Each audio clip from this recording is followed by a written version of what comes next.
sometimes you don't need to rescue a person from their pain. You're not a rescue 911. Support is necessary. Like, for example, it's painful. So if you want to save them from that pain, how are you going to do that? Yes, yes. So the only thing is be there for them. Ke rata ho etsa a very good example ke re motho ha o etse ko mokoting and you throw a rope ho yena hore come up and they are too injured to come up. What do?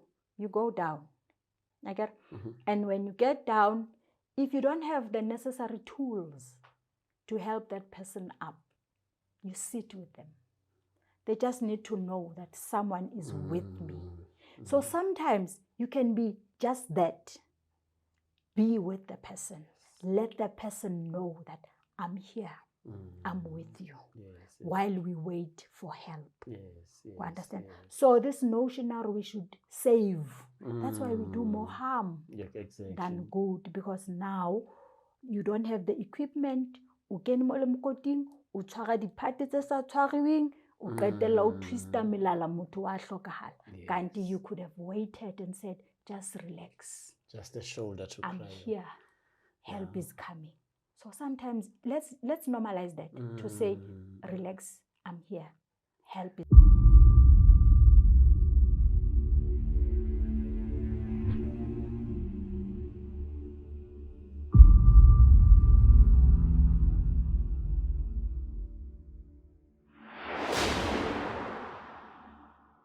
We conversate with personal development specialists, leaders from across all walks of life, and ordinary folk who have beat the odds to be where they are. And today is no different, as we are going to unpack the whole subject of mental health.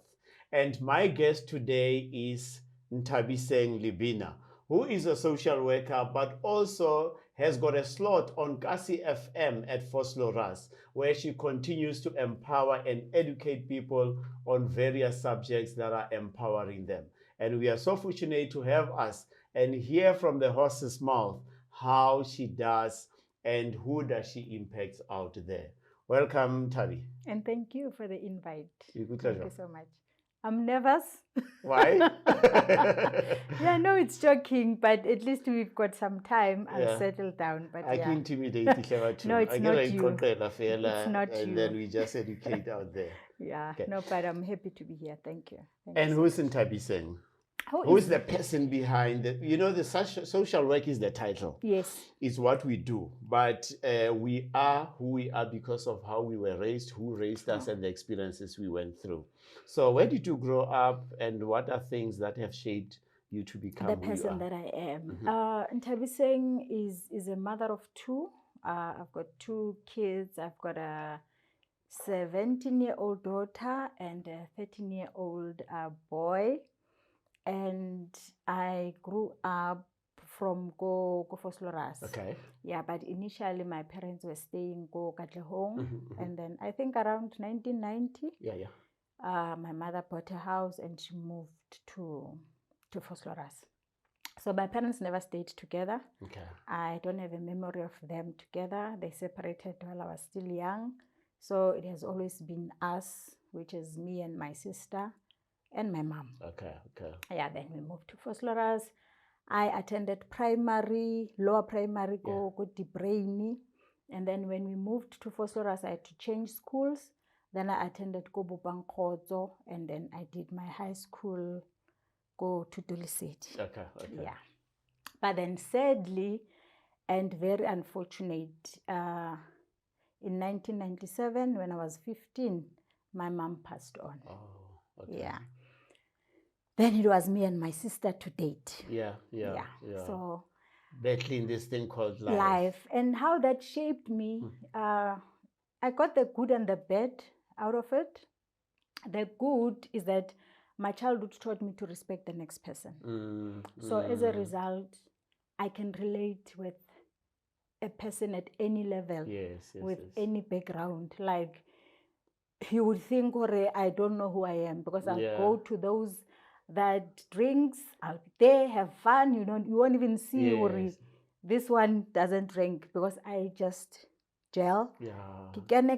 So like I can really be with people from different backgrounds, because Lynn, growing up, I had quite a number of people coming in, tapping in to assist. So that kind of taught me how le motho o motho ka batho. Exactly. Yeah. Then the bad side of it was that the background, I'm still trying to figure that out now, but it's coming up. I think my background made me created a victim of domestic abuse in me, in a sense that when I met my ex-husband, the phase that I was at created an unhealthy attachment, because it was an attachment of a helper at the time, more than someone you see or someone umonang as a potential husband. But it was like, oh, this guy is here for me. There was just a lot happening, and that set a very negative foundation and attachment for the relationship, which I think that's the negative side of it. But other than that, and you came out to be this person at the ultimate end. Yeah, but looking back, I could have made different choices. But they say you don't blame yourself, right? Because you make decisions based on what you know at the time. So it doesn't mean when you know better, you punish yourself for not knowing at that time. Can you say that again? If you know better. When you then know better, you don't punish yourself for not knowing at that time. You just make a different choice because now you know better. Wow. So, just if you allow me to get into that space, the fact that you were saying unhealthy attachment, the fact that you said you did not grow with your father, and there's a literature awash with that to say sometimes that's how, because of the absence of the father around, the attachment aspect becomes so pronounced and it goes more on the unhealthy side. Could you say it could be one of the reasons? It could be because there was a part of me that was yearning for what I missed as a child. Number one, because I didn't have such a solid relationship with my father. As much as I knew him, I would see him here and there, but you wouldn't really call it a type of solid relationship. And then so there was this thing in me, the older Nthabiseng wanted to rescue the young Nthabiseng from her pain, from what she missed, and she overcompensated. As a result, she kept herself longer in a place where she shouldn't have been. And I think also the fact that my mom passed on didn't help as well. Even like I'm saying, there was quite a few things happening then, because I was then alone with my sister. Then here is this person coming along. So that on its own, the beginning was not okay.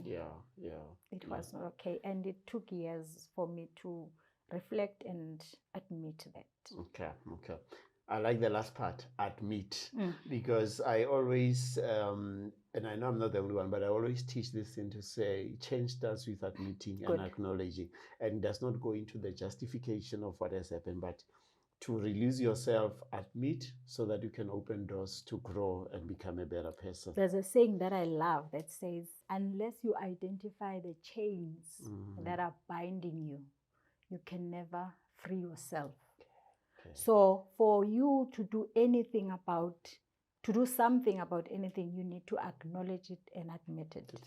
And it takes going back to the self, being true and authentic with the self. Be willing to have tough conversations with yourself, because these are not things that just happen automatically. But one needs to be intentional in that process to say, I really need to look back. Where did I go wrong? How did I find myself here? And you can only do that if you start spending time with yourself, being true to yourself. I always say, you can lie to us, it's okay. I mean, what difference does it make? But you cannot lie to yourself. So be honest, brutally honest with yourself. And that's where change will come in. Taking advantage of what you just said, I always say there is no place that has got secrets like the pillow. You can lie to us, but once you put that head at night and try to sleep, that's when the true things really come out. Exactly. Before I go further, you mentioned something that we just spoke about acknowledging. And part of also releasing yourself, I believe, is forgiveness. Did you go back or have you forgiven your previous partner? I mean, yourself, in terms of how you approached that relationship? The issue of forgiving yourself, I don't think there's anything to forgive from my part, in a sense that, like I'm saying, looking back, I only did what I thought was right at that time. So there was no intention to harm myself at any given point. Like, for example, there was a part of me, like I said, that I was thinking, or I need to give the young Nthabiseng what she didn't have. What wrong could have been from that, you know? And then I was also thinking, I need to give my kids what I didn't have. I didn't have a family. So I'm trying to give my kids a family. Could that be wrong? Was I wrong to look for that? So, so far, without saying I'm not taking accountability, yes, I'm taking accountability for my decisions. But really, I'm not seeing anything to forgive, because I was just I was chasing a life, I was chasing a dream, which I had to get to a point where I realized that I'm chasing the wind. So was I wrong? Was I guilty of anything? No, because even today, I'm still chasing a dream. And probably 10, 15 years later, I'm going to have to sit down and look at the decisions that I'm making today. Correct. But thanks, you put it so beautifully. Just to reconcile that fact to say, you know as much as you know at that time. And do I really have to forgive myself? Did I do anything wrong? So I think this will benefit somebody out there to look at their life differently. Yeah, I think we need to stop perpetuating the forgive yourself mentality, you know. Yeah, because people carry false guilt. I mean, you can't forgive yourself for loving someone. It's not wrong. There's nothing wrong there. You can only take accountability. That's why I say there's a difference between accountability and blame. When you take accountability, you own your decisions, you own your behavior, you own what you did. But when we blame, then you start blaming yourself for what the other person did, and you know, that is where you start thinking, I need to forgive myself.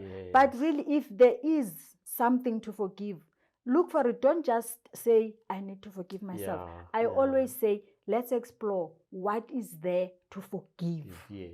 If we can agree that this is where you went wrong, then let's talk forgiveness. But let's not just assume that in every instance, there's always something to forgive. No, great. I think you put it so beautifully. And I like that.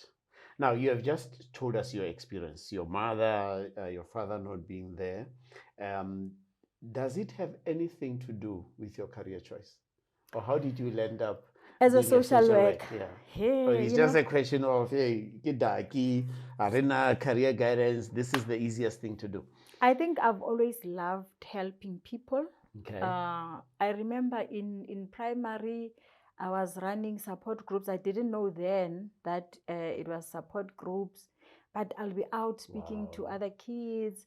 I remember also in high school that I was having some support group nyana where we are building each other. So I've always had an interest in that, and I've always been outspoken.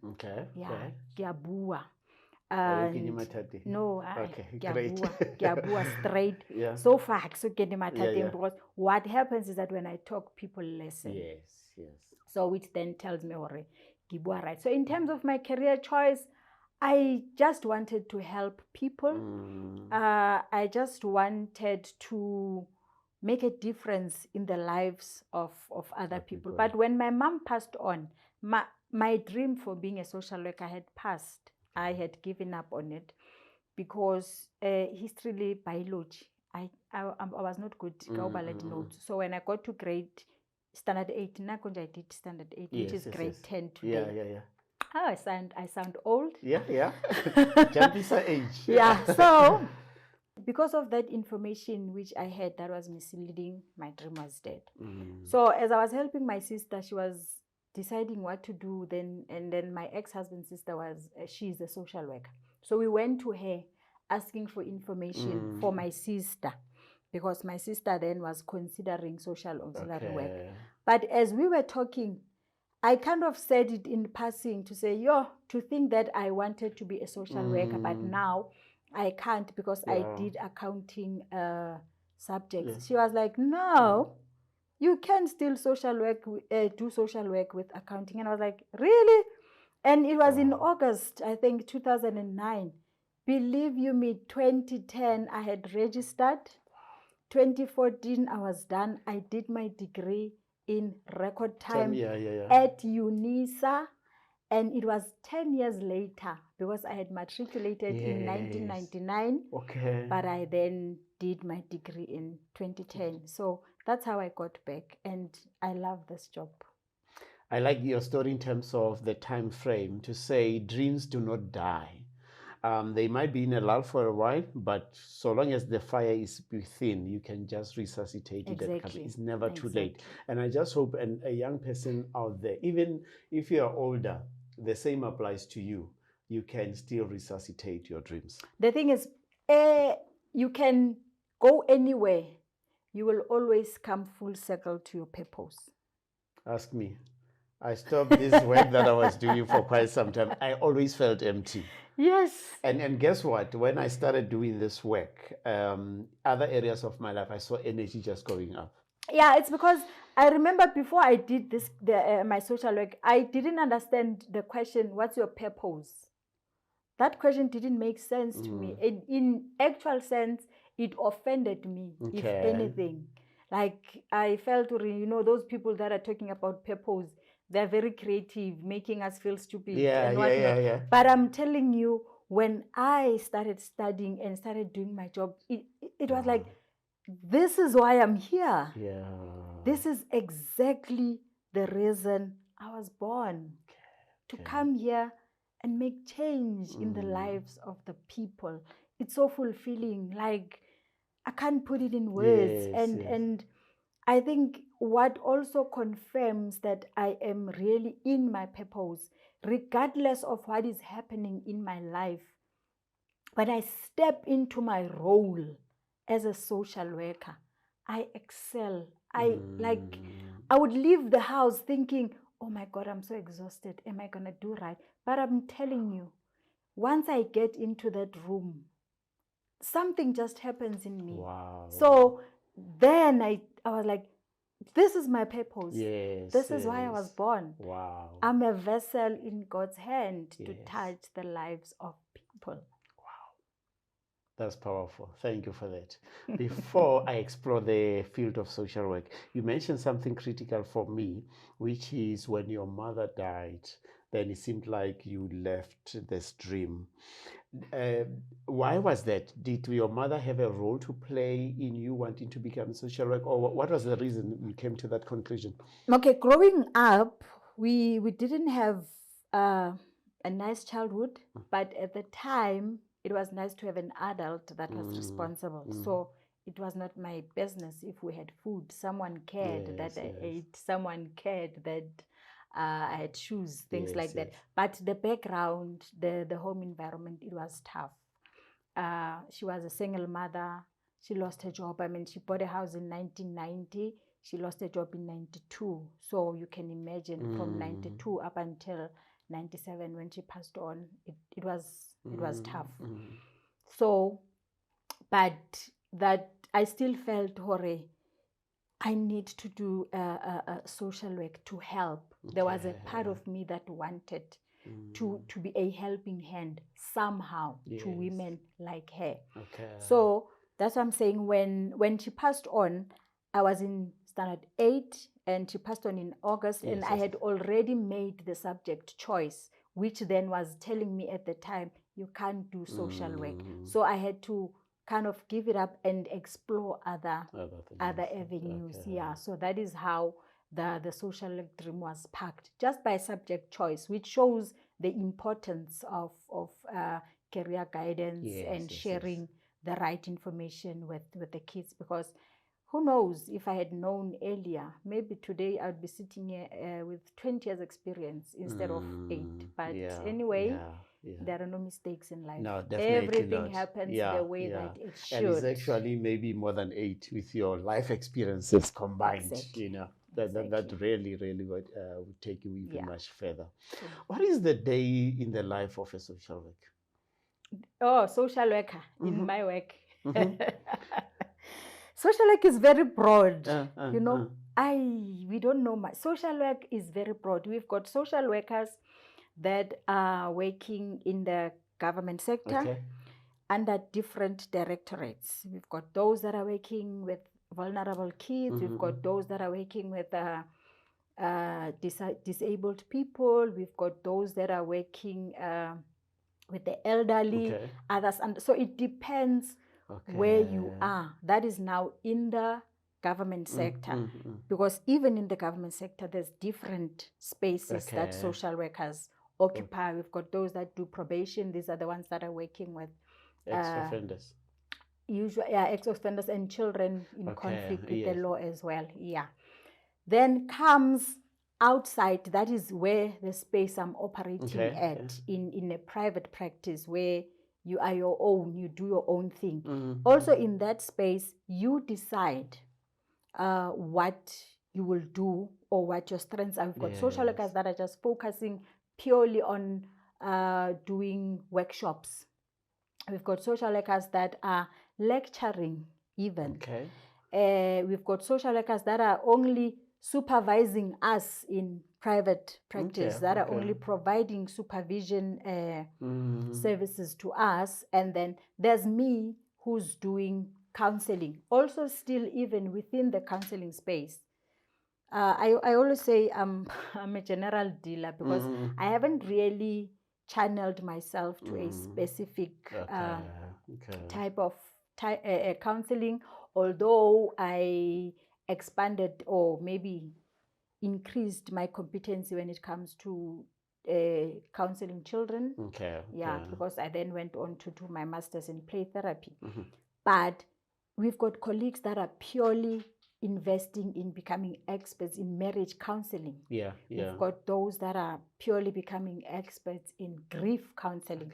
So apart from just doing grief, they're also empowering us in that space as well. You know, so a social work is very broad. Then we've got the ones that are in private companies. Some of them are responsible for wellness programs in that, working within providing inside and also working with outside service providers just to take care of the employees. We've got social workers based in mental hospitals, psychiatric hospitals.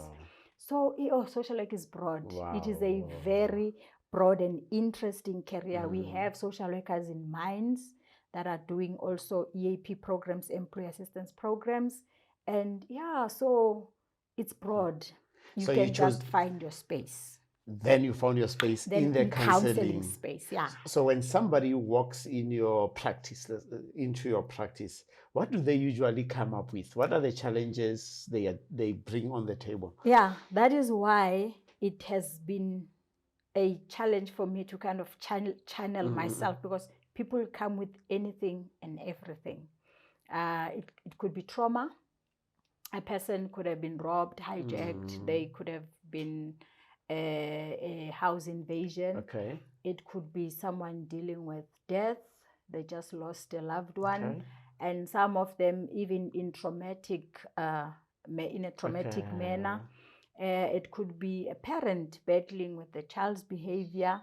It could be parents battling access and primary care of the child. Addiction as well.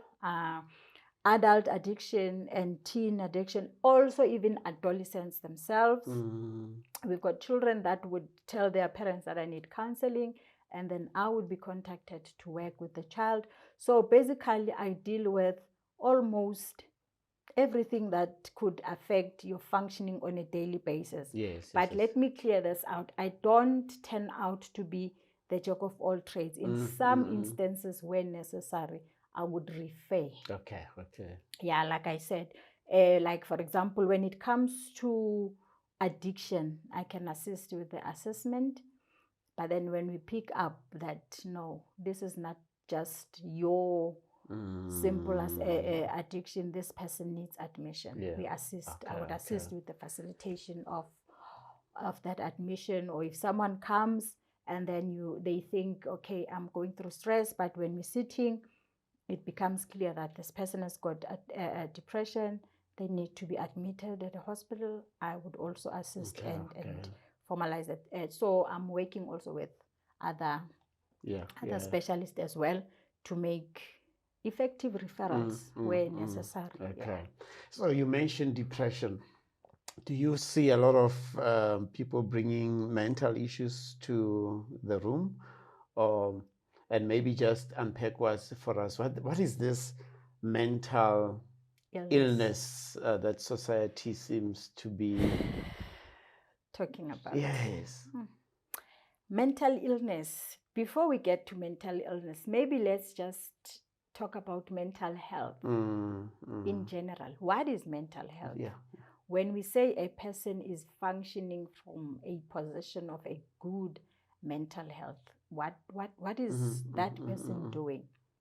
So mental health is when we are able to function effectively, be able to deal with life challenges, be able to be aware of ourselves, what we're feeling, respond to that. So is your ability to function at your highest level and be effective in what you are doing. That is good mental health. But it doesn't mean that everyone who was not formally diagnosed with a mental illness have a good mental health. Right? You could be sitting with that client now. Yeah.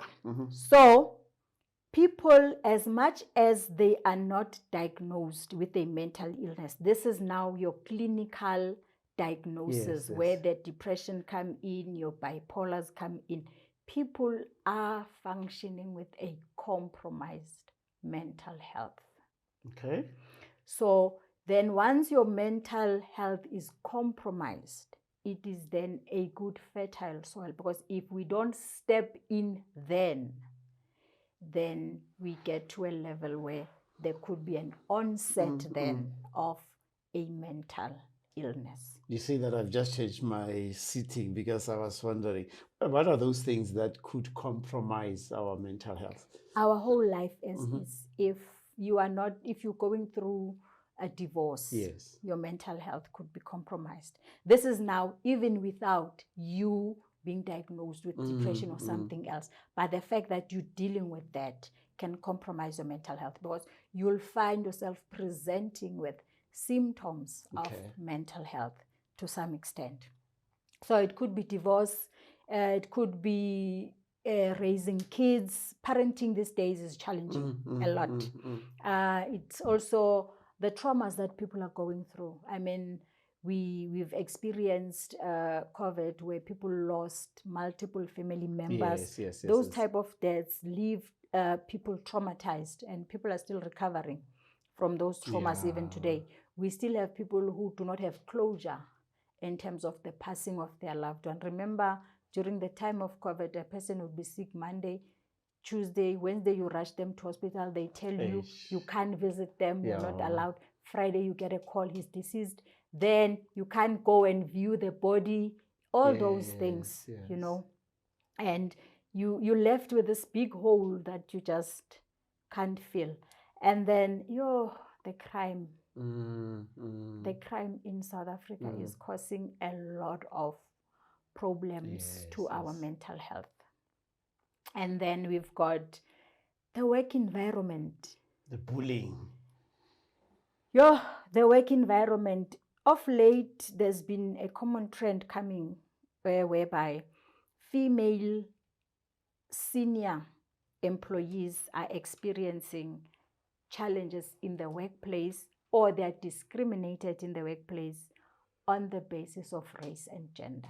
I can't believe that is still happening, and it's sad. So that we have women that are functioning with a compromised mental health because of that. You know you are capable of doing your job, but you won't be given a chance because you are female and you're black. Yes. We still have that, but okay, I'm not a politician. I won't get into that, but I have sat with ladies that are going through that. And then we will have how can I not start with Mujolo, the biggest pandemic? That is compromising a lot of people. I think 80%, if not 60% of the people that are attending sessions, it's relationship issues. Relationship issues. There's just a lot that's happening in relationships that is compromising people's mental health. And remember, when you are hurt by the person that you love, everything becomes overwhelming because you are already vulnerable. So if at home there's no peace, when I say mjolo, I'm usually referring to all kinds of romantic relationships, regardless of the definition or your status. So it could be fat and sad, it could be marriage or whatever. But when a person is not in good standing, or their romantic relationship is not okay, that's why we would have the attitudes komsebenzing, because people come already wounded. So whatever that we are doing, understand? Yeah. So there's quite a lot. The list is endless, and those are just some of the things they can compromise the mental health. And if they are not dealt with or attended to, kanako, then some people may end up then having an onset of a mental illness because of going through this. And we'll pick it up there at mental illness so that we understand what it means. But as you were articulating the compromised mental functioning, I counted myself in the many examples that you made.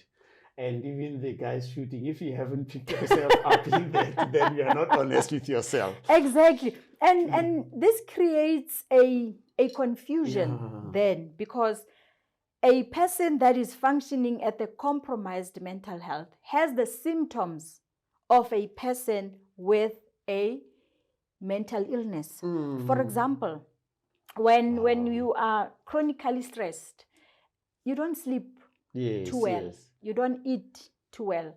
You become irritable. You become aggressive. You become short-tempered. You struggle with concentration. You can't meet deadlines. This is just under normal stress at any given point. These are exactly the same symptoms of depression. That is why today we are sitting with a problem where people who do not have mental health training think that they can differentiate between these things. And that is why they can even easily dismiss the diagnosis, because Nthabiseng is going through the same thing, Hannah, depression. Why would me going through that be called depression? Or people saying, we are all depressed. Exactly. Because we use these terms loosely. Exactly. Wow. And there is that they also forget that sometimes others, they know what they are dealing with. Like, for example, I'm stressed because I'm working on a big project. Hence, I'm the way I am. When you don't even know, you've been through a lot. You divorced. After divorce, you lost a job. After you lost a job, this happened. So, but you're comparing yourself with this person. And on the surface, you are presenting with the same symptoms. How did you like of us? This person like, I can't concentrate. Like, I can't concentrate. But this one is just responding to this temporal stress right now, when you've been dealing with bigger issues, your issues have caused the onset of depression. But now here's the question, what's the difference?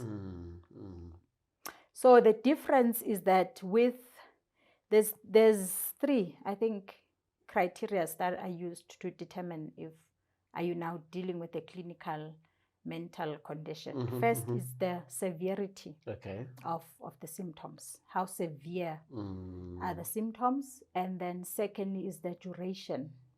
How long have you had those symptoms? And then thirdly is the impairment that the symptoms causes on your daily functioning. Because it is also then even the same criteria that the doctor will use to decide on what treatment will be most suitable for you. So yes, we might have the same things, but there is a way for us to do an assessment to tell that this is your normal compromised mental health with a few adjustments, you can be okay. But this one, no, here we're dealing with depression. This is a clinical condition. We need a psychiatrist to even go further and treat. Since you are there, I'll come back to the question of 2 environments, and there might be more. Corporate and family. Because we spend most of our time there. And seemingly that's where most of the things happen. I'll come to it just now. But I just want, if you can, a layman's understanding of what is stress, what is anxiety, what is depression. Because we, as we said earlier, we club all of this together as if they are one and the same thing. Okay. Stress is when you are tested to take more than what you can under normal circumstances. We all have a certain threshold that we can function under. So it becomes stressful when whatever that you have to do is challenging your limits. You feel challenged, you feel overwhelmed. Could be stress. Stress could be negative, stress could be positive. We've got people that would say, I function better under stress, but chronic stress is not good. So when you go through things that are always affecting you, then you feel overwhelmed. That could be stress. That is stress for us. Then we've got anxiety. Remember, there's anxiety as in anxiety, the condition. And then we've got anxiety as in anxiety, the English word. Right? So we all feel anxious at some point. Like I mentioned most as I was coming here. I'm a bit nervous and anxious about what's going to happen. That's anxiety for me. But there's clinical anxiety. Right? Now, this makes one to be more worried than normal. And the worry now interferes with their functioning. The fear of the unknown, the fear of something going wrong, regardless of the evidence before you, even if the evidence before you proves you otherwise. But that constant fear and worry is there to a point where it affects your functioning. Like if I had gotten here and I couldn't even sit here, I have palpitations, I can't breathe. That's the clinical anxiety. But this normal anxiety that I had, now look, I'm sitting here, I'm relaxed, I'm okay. That's the difference. Then also with depression, we do feel depressed here and there, you know, when you're dealing with something and it affects you, and for a while you be down, but you do things and you cheer up, you pull yourself together, life goes on. With depression, clinical depression, that's not the case. You can't just get yourself out of it. You can't just snap out of it. And mostly the depressed, English depressed type of emotion, you can explain where the sadness comes from. You can deal with it and then you can get better. But the sadness that comes with depression is so overwhelming. It's so deep, you can't put it in words, and at some point or in some cases you don't even know what's making you so sad, but you are so filled with sadness, consumed with sadness, with heaviness, then that is what separates clinical depression from your normal depressed, as in the English word. So a person also with depression, nothing cheers them up. They can't snap out of it. But the English depressed type of condition, you can snap out of, because I can come, take you by hand, we go to coffee shop, have coffee, you come back, we're laughing, you're okay. Not with depression. That person will have to drag themselves to go with you to that coffee date and be with you in that coffee date, but their mind will not be with you. They can't wait to leave and go back to their sad state. That's why they say people with depression, they are not faking depression, but they fake being okay. Wow. Now it brings me to the subject of DIY. Listening to you, the clinical depression, you cannot do it yourself and say, I'll take myself out of it. But the English aspect, this, as you said, you just need to develop the right coping strategies to be able to do that. Maybe let's start with the coping strategies under normal circumstances. What can a person do to deal with those moments where there are low ebbs and other stuff? It starts with self-awareness. Know what's causing or what's making you feel the way you're feeling, you know. Because under normal circumstances, you'd always know that, okay, I had a fight with Nthabiseng and that kind of set me off. So identify. I think the first key is identifying what could have brought that uncomfortable emotion, and then deal with it. And the be strong type of people are encouraged to be strong all the time. But what is being strong? Denying your emotions, denying that someone hurt you, denying that something hurts you is not strength. That's weakness. Because then you have to convince yourself that you don't feel the way you are feeling. But strength is allowing yourself to confront those uncomfortable emotions and work through them. It takes strength to sit down and acknowledge that I'm hurting, and acknowledge that I'm not happy, and I'm going to do something about it. So let's define strength. What is strong to you? So for some people, this strong of denial is not working, because remember, anything that you deny, you will have to acknowledge at some point. So feelings are such that it's either you deal with me now at your own choice, or I'll deal with you later. Because we do get to a point where if you don't deal with your emotions, they'll deal with you. And then find things that you love. I think we've gotten so busy, we're losing meaning in life. Even if we find meaning, we find it on the external things. My meaning of life could be that I'm a social worker. Tomorrow something happens, the degree is gone. Who am I? You know, I am totally lost to who I am. You make it in life, you can afford a house in the mountains. COVID happens, the house in the mountain is gone, your whole identity is gone, your whole meaning is gone. So I would say, as much as getting those external things is important, but I think the real meaning in life is internal. You know, find meaning in your life internally, so that when everything else that is outside is gone, there is still that zilch in you to carry on. There is still that meaning. There is still that identity that you carry with yourself.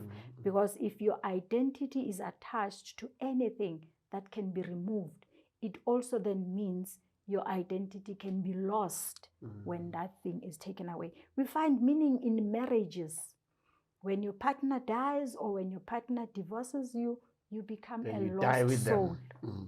You know, so let's find meaning in life, because that is what keeps us going when there's just so much that is happening around us that will keep you. And then I always say, when we do things, let's always answer our why. Why I'm doing this job, why I'm having kids, why I'm in this relationship, why I'm going to this church, why this person is my friend. Because when all else, or when the storms come, your why should be what you fall back on. But when we do things without even understanding why we're doing what we're doing. Find your why. I'm not going to miss this neck, but I didn't even find your why. I didn't even see that. Yeah. Yeah, but it is your why. Sometimes it's your why that will keep you going. Yes. You'd be so tired. You'd be so demotivated. You would be, feeling like you don't have the strength. Yes, but your why could be that last thing that you need that says, Nthabiseng, get up. So and the company we keep can also protect our mental health. Be around people that bring out the best in you. Be around people that allows you to be you. There's nothing as painful as having to be something you are not. Ooh, that's difficult. Yes, and you can only keep that up to a certain extent, because the mask, you can't wear a mask to a point where when you take it off, you don't recognize yourself. So let's be in spaces where we don't even have to wear a mask to begin with. I can be who I am. Like for me, I don't expose myself to people that when I talk about my problems, they remind me that I'm a social worker. I don't need that. I'm a social worker in the office. When I leave, I'm human like you. See me as human like you. Don't start asking me but you're a social worker. How could? So, where the space and the people and the environment that you expose yourself to.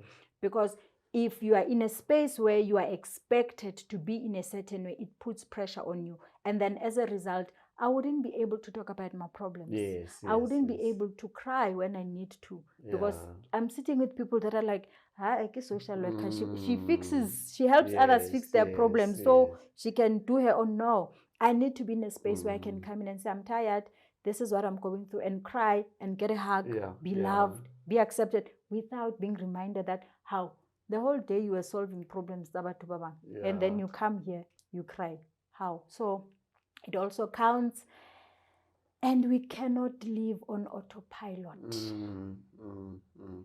Yeah, we are so busy. That's why I was saying, go to work, come back, fix the kids, do this, do that, tomorrow, da-da. Like, the kurine, arena break. Like, there's never a time. We cannot even taste the coffee when you're drinking it. Like we don't even have time to engage with our senses. Like sit at a chair and feel, is this a soft chair? Is this a hard chair? Talk to you, hear what you're saying. I would be here talking to you, but I just see, we don't allow ourselves to be in the present. Just do that.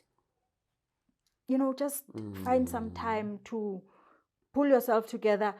I usually say encourage the 5 senses exercise. Be intentional about what you are seeing. I'm sitting here, I'm seeing books, I'm seeing lights. You're talking, this is what I'm hearing. I'm drinking this juice, this is how it's tasting. Engage your senses. Sometimes even close your eyes just to hear what you're tasting in your mouth, just to smell. What am I smelling? So those are very important things that we need to do to just give yourself a pause.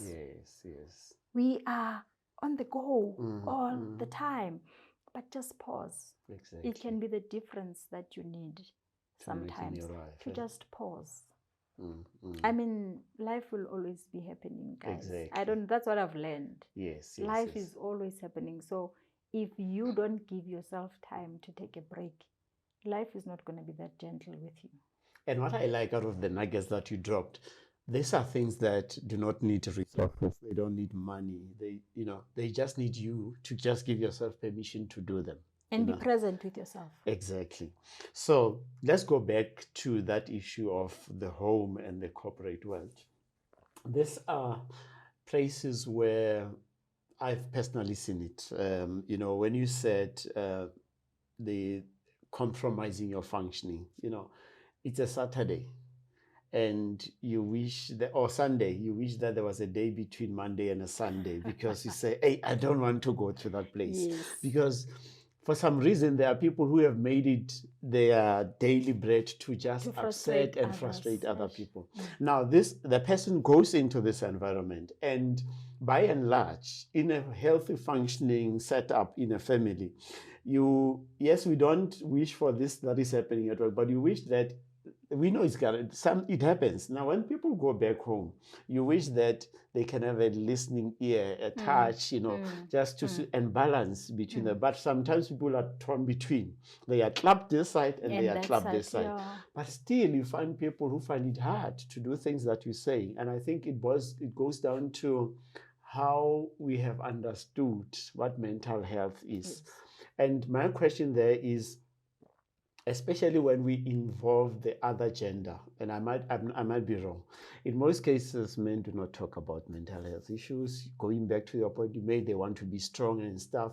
Whether men or everyone and females, how can, and you might have touched on it, but how can we acknowledge and accept that we are not different? All of us at some point we go through this. How do we break the stigma around this? We break the stigma by first removing gender from emotions. Yes. This thing, men are, what do we say, men are what? I know we say women are emotional, men are what? Let's just remove gender from emotions. Yeah. Because what hurts me will always hurt you as a man as well. And what hurts you as a man will hurt me. So let's remove that, number one. If we can just understand that part, we both hurt. Maybe, yes, we don't express it the same way, but there's no way something that hurts me can be acceptable to a man because you are a man. Yes, you know? Yes, and that is number one. Number two, let's create a space. The problem is we've got so much. I know we want people to talk, right? We encourage people to open up. We encourage people to support one another. But I think we're missing one thing. Do people have the capacity to be a safe space for others? Do we have that? This is like if you come to me and you disclose, do I have the capacity to be your safe space? You know, so for us to be able to be there for each other, we need to work on ourselves. I need to be aware of my traumas. I need to be aware of my triggers. I need to be aware of how my experiences are shaping the person that I am. So once I'm in a good space, I am then able to give you what I have. But if I don't have that, and even if we're husband and wife, I'm surely going to give you what I have. Even you're going to give me what you have. So let's work on the self. For us to be better people to others, let's work on the self.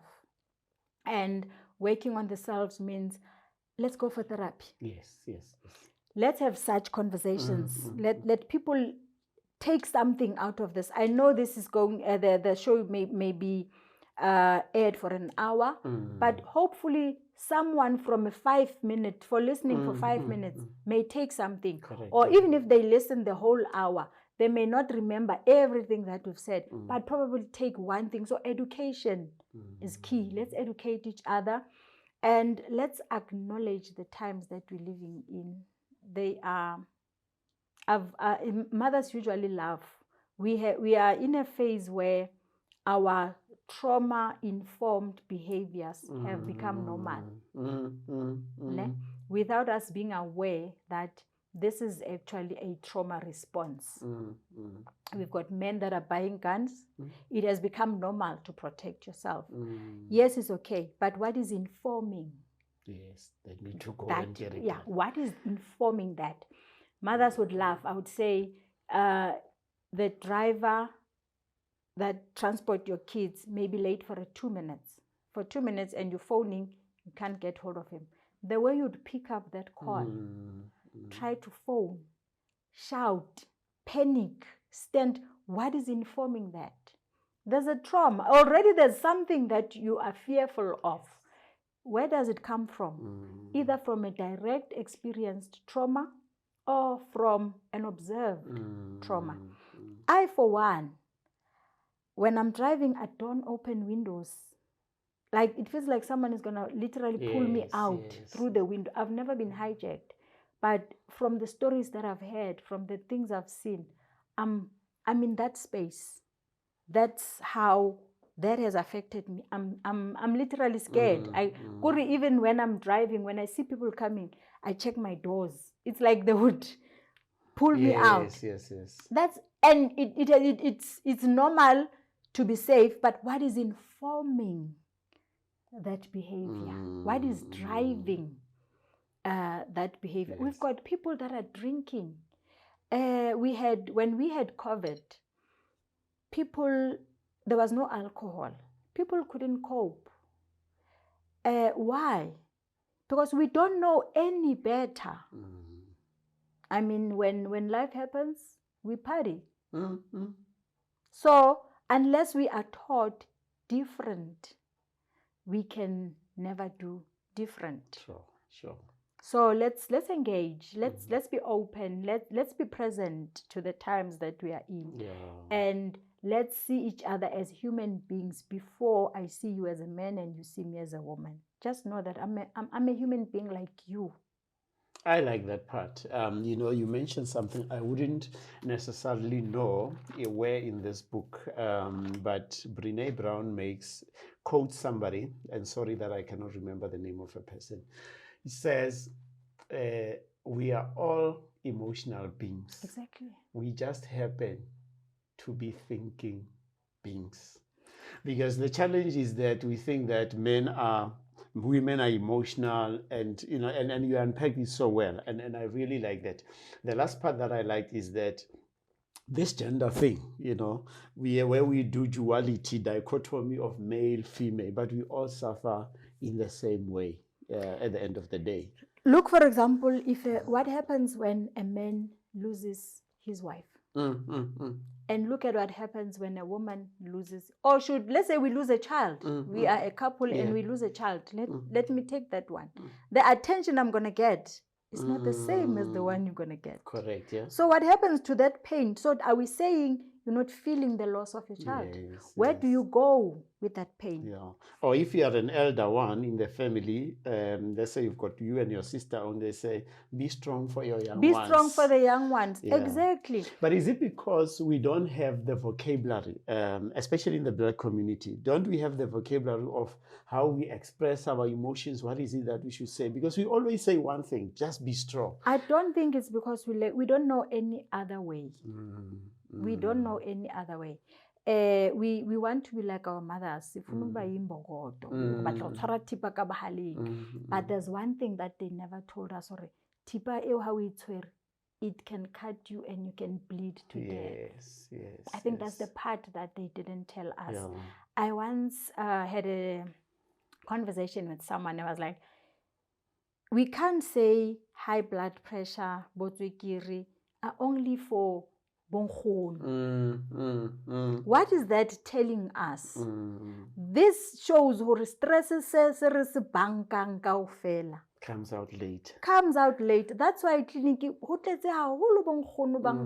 the diabetic medication, high blood pressure, because of all these stresses. You've got to be strong for everyone. You have to be strong for everyone, and really, let's challenge that. Let's create safe spaces for the expression of emotions. And it starts where?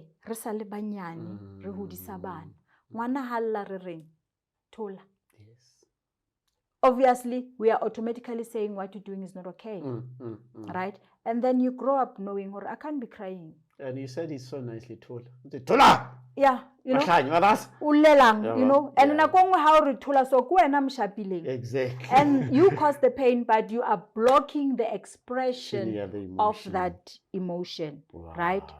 So it's that's there. Mm, Then you grow up knowing, or that's why I'm saying you can't give what you don't have. So if I can't express my emotions, should I really avail myself for motho mongwe a tlo tshela ka tsa hae? No, I can't. So we need to look at what we were taught, learn and unlearn, be open to new things, be open to new ways of life, and change where we must, and keep what is working and change what is not. So I think the denial ya hore things are still the same, things are no longer the same. They are no longer. Things are no longer the same.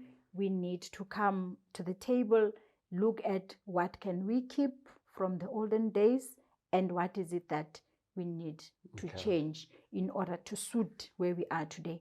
And that's why I don't talk of negative emotion. No emotion is negative.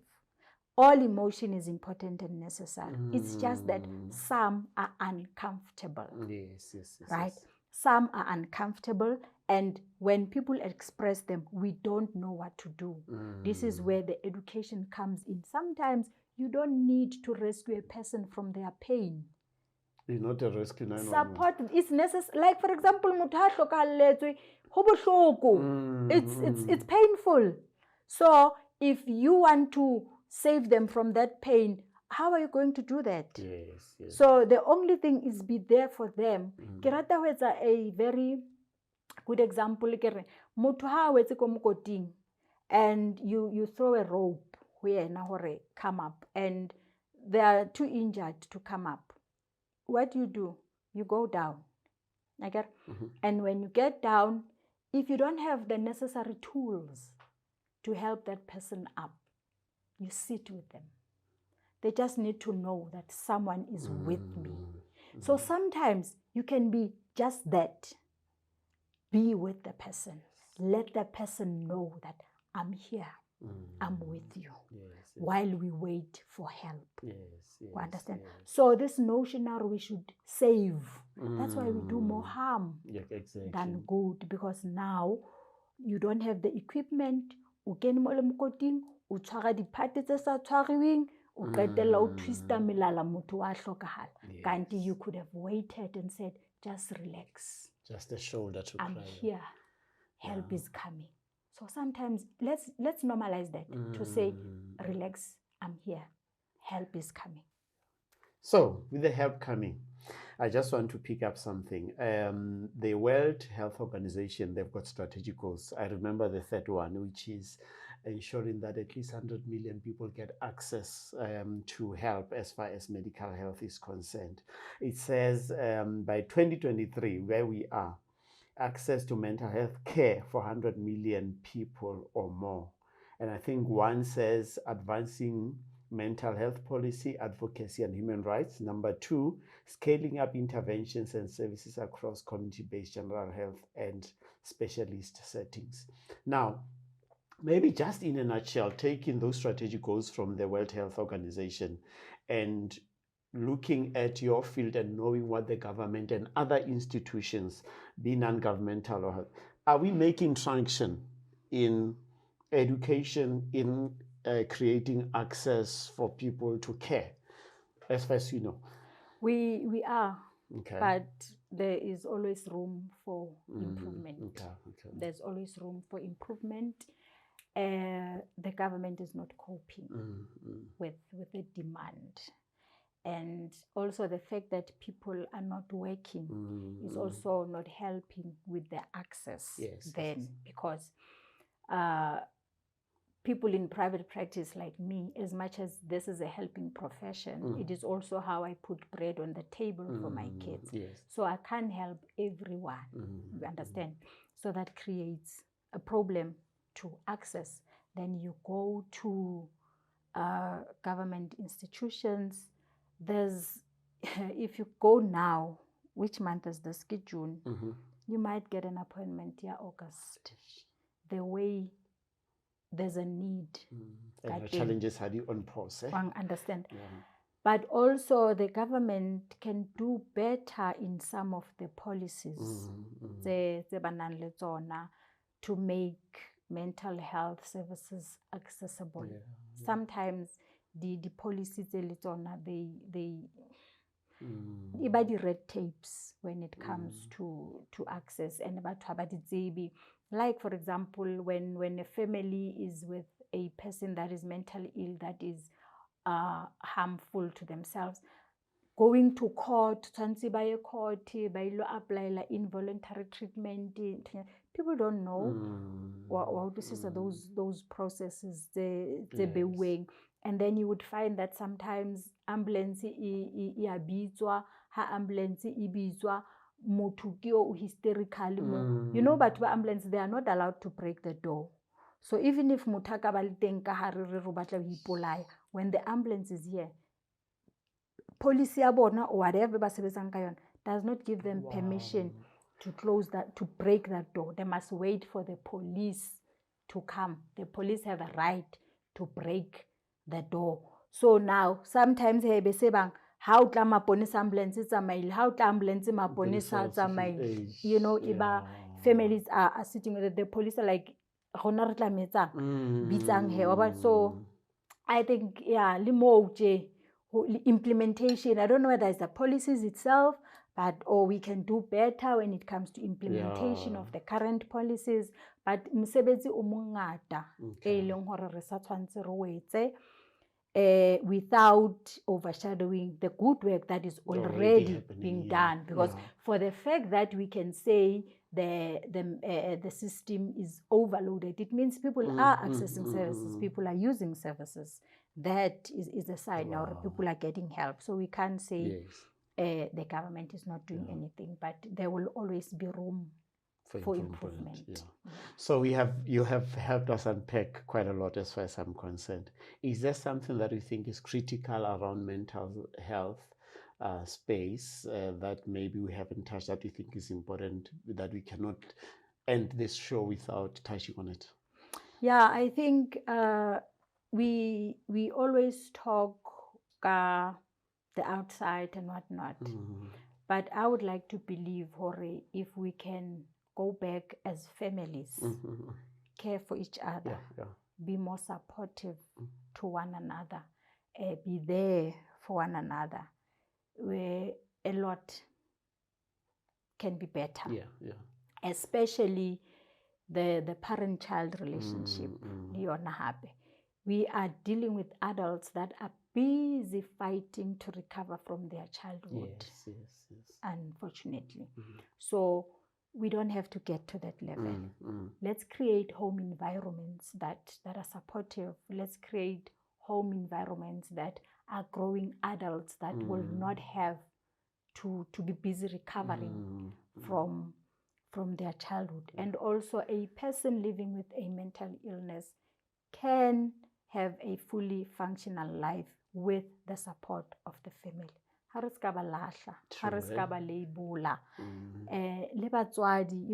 Sometimes if parents can understand this, because some of these illnesses and you find the denial, the lack of knowledge, it was stopper from getting help and intervention early. Then this disease, an adult the symptoms have gotten worse. But if parents can step in, I'm sitting here as a mother, both my kids were diagnosed with mental illness, ADHD, but I'm telling you they're excelling because they were fortunate that I know.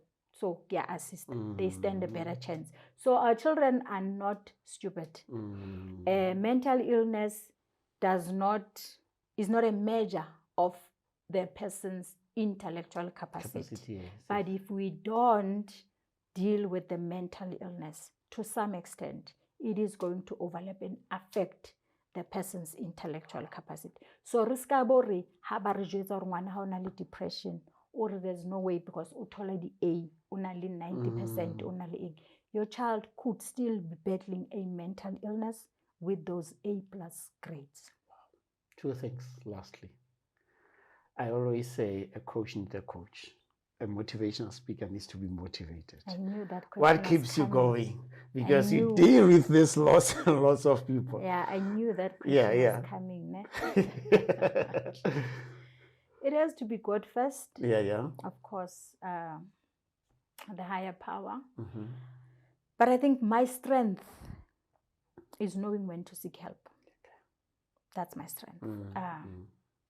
I'm not ashamed. I think I said it already. Yes. I allow myself to be in spaces where I can cry, I can be whoever, whatever. So knowing when to ask for help, that has always been my strength. When I need help, I just lift my hand up. I don't care. I just say, "Ke kopa thuso," and I've got a very supportive family. I've got a sister who, yeah, she's, that one. Yeah.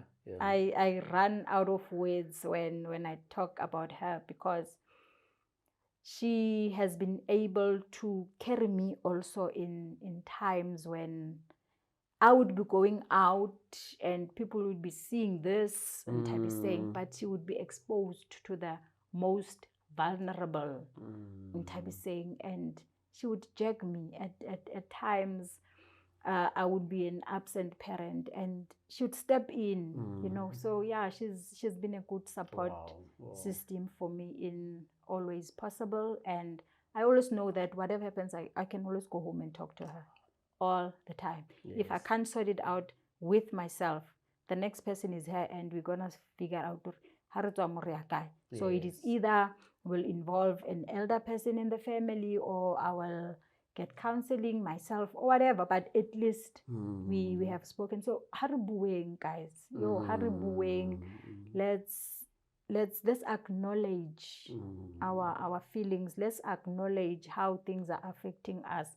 There's really no need to put up a strong facade for or maintain a specific identity because of who and what you think you are. Correct. Yeah. Just always remember that you are human like any other person. Life happens to you like it happens to the rest of us, and know when to be a professional and when to be you.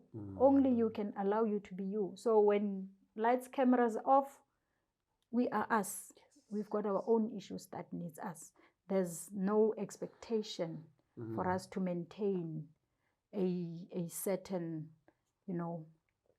that is why even on social media, I'm struggling to maintain a private and a business code. Because I'm human. I want people to be exposed to that person. I keep as the perfect human being. I want because people to exactly because I want people to know, sometimes what you're going through, I'm going through that. So there's somebody who can just be like, Nthabiseng, that could be enough to say, I got this, because she's also going through it. So let's be authentic. Great. Let's be authentic. Excuse me if you have touched on it already, but we cannot end the show without giving you that opportunity. You've got a life experience. You have observed other people. You have read books. You have watched audios, I don't know. But out of that, there's some 101. And when we say life 101, we say basic things. Let's not complicate life. Life 101 lesson that has kept you going, that we want to share with the viewers. I cry. I cry. I withdraw if I must. That has been my life 101. When I'm tired, I don't carry on. I completely switch off to recover and come back. Viewers, this lady is not Arnold Schwarzenegger. She's not the Terminator. And what we have learned out of this whole process is that all of us, we are emotional beings. All of us, we are subject to be compromised mentally one way or the other. When she was unpacking what being compromised mentally means, I found myself in those definitions. I've gone through divorce. I've got children, and there are challenges that I have gone through. I've been subjected to some of the challenges in the corporate world. So all of us, we can find ourselves in those spaces. And what I'm learning out of this conversation is that let us educate ourselves more about mental health. Judgment is not going to help us. And only sitting backwards and hoping that one day when you wake up, there will be no issues around your mental health is just a fallacy. Go out there, seek help, talk to people, and continue to educate yourself around the issue of mental health. Until the next episode, thank you.